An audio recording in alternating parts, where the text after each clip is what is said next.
Skinner ప్రకారం ఏదైనా జీవి చేసే ఒక ప్రతిస్పందనకు రీఇన్ఫోర్స్మెంట్ మనం ఇస్తే, ఒక బహుమతి ఇస్తే, ఒక రివార్డ్ ఇస్తే ఆ ప్రతిస్పందన తిరిగి పదే పదే కనిపిస్తుంది. ఈ సిద్ధాంతంలో రీఇన్ఫోర్స్మెంట్ షెడ్యూల్, ఒక ప్రయోగం జరుగుతున్నప్పుడు రీఇన్ఫోర్స్మెంట్ అనేది 4 రకాలుగా ఇవ్వడం జరిగింది. ఎలుక ఇక్కడ నేర్చుకోవాల్సిన అంశం ఏంటంటే స్విచ్ నొక్కడం. ఈ స్విచ్ నొక్కిన ప్రతిసారి ఆహారపు గుళికలు ఇస్తే, ఎవ్రీ టైం,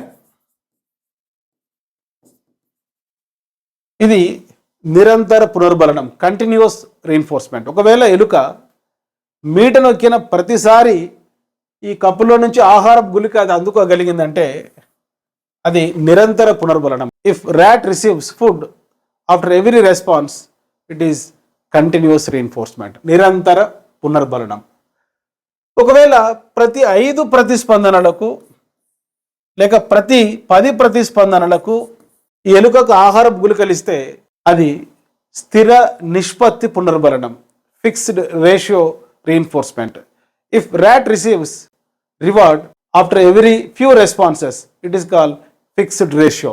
ఇక్కడ ప్రతిస్పందనను బట్టి కాకుండా కాలాన్ని బట్టి పునర్బలనం ఇస్తే, అది ఎన్నిసార్లు మీట నొక్కిందని కాకుండా ఈ ఎక్స్పెరిమెంట్ జరుగుతున్నప్పుడు ప్రతి 2 నిమిషాలకు ఒకసారో, 3 నిమిషాలకు ఒకసారో, 4 నిమిషాలకు ఒకసారో ఆహారపు గుళిక ఇస్తే, రీఇన్ఫోర్స్మెంట్ ఇస్తే దీన్ని మనం స్థిర కాల వ్యవధి పునర్బలనం అంటాం, ఫిక్స్డ్ టైం ఇంటర్వల్ రీఇన్ఫోర్స్మెంట్. ఇప్పుడు 3 పునర్బలనాలు మీకు చెప్పాను. ఒకవేళ ఒక లాటరీ పద్ధతిలో ప్రయోగం జరుగుతున్నప్పుడు ఎలుక మీట నొక్కుతూ ఉంటుంది, అది ఒక ఫిక్స్డ్ టైం కాకుండా ఏదో ఒక ప్రతిస్పందనకు, ప్రతిసారి కాదు, ప్రతి ఫిక్స్డ్ రెస్పాన్సెస్ తర్వాత కాదు, ఒక లాటరీ మాదిరి ఎప్పుడు వస్తుందో తెలియదు కనుక దీన్ని చరశీల పునర్బలనం అంటాం, వేరియబుల్ రీఇన్ఫోర్స్మెంట్.